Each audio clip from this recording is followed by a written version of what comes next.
Good morning, Canada. It's Saturday, December 21st, and this is Mortgage Rates Weekly. This is our last update before the holidays. We've got a lot to cover. Core inflation is cooling, the Bank of Canada is officially on pause, and Canada's population just recorded the steepest decline on record. Yeah, you heard that right. We'll get into what that means for your mortgage. Let's get into it. Starting with fixed rates. Not much movement this week.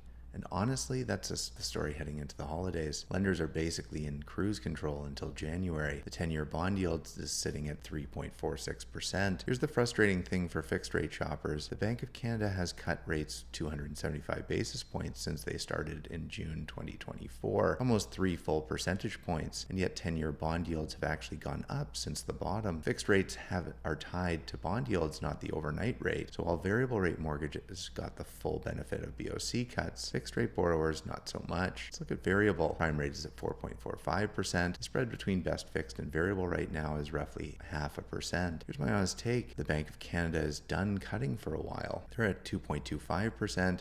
And they've made it pretty clear they're on pause. If you're going variable, you're locking in today's rate with no near-term relief. The next move from the Bank of Canada could be months away. Markets aren't pricing in another cut until spring at the earliest, if at all. Quick market context, and this is where it gets interesting. Here are 3 big things from this week. Core inflation is cooling. The bank's preferred measure of CPI trim and CPI median both came in at 2.8% year over year. But the 3-month trend, even lower. We're approaching that 2% target. Good news for the bank, but there's a catch. Grocery prices are still up 4.7% from a year ago. Your mortgage costs less, but your groceries cost more. Classic. Canada's population just fell. In Q3, Canada's population dropped 0.2% quarter over quarter. That's the steepest decline on record going back to 1946. Why does this matter for your mortgage? Less population growth means less housing demand. One reason the bank feels comfortable sitting on the sidelines. The economy is cooling on its own. For anyone worried about housing prices running away in 2026, this is the counterweight. And globally, everyone's waiting. The Fed is on pause, the Bank of Japan finally hiked them 11 months, and oil prices are sliding on oversupply concerns. Keeps inflation contained, which keeps central banks from panicking. The bottom line is there's no drama, and honestly, it's not a bad thing going into the holidays. So what should you be watching? The next Bank of Canada announcement, January 29th, but honestly, don't expect fireworks. The bank has signaled they're comfortable where they are. Barring a major shock, January is going to be another hold. If you're rate shopping right now, whether for a purchase or a renewal, you've got time. Rates are stable. Use the holiday break to get your documents together, compare offers, come into January ready to move. 2025 was the year of rate cuts. 2026, probably the year of wait and see. It's your mortgage rate update for the week of December 21st. Here's a quick recap. Fixed rates holding steady. Bond yields aren't budging. Variable rates, prime's at 4.45%, and the Bank of Canada is on pause. The play right now, shop both, but don't expect dramatic movement in January. This is our last Mortgage Rates Weekly episode before the holidays. We'll be back in the new year with your January updates. Subscribe and hit that bell so you don't miss it. I'm Andy, this is Mortgage Rates Weekly, and I'll see you in 2026.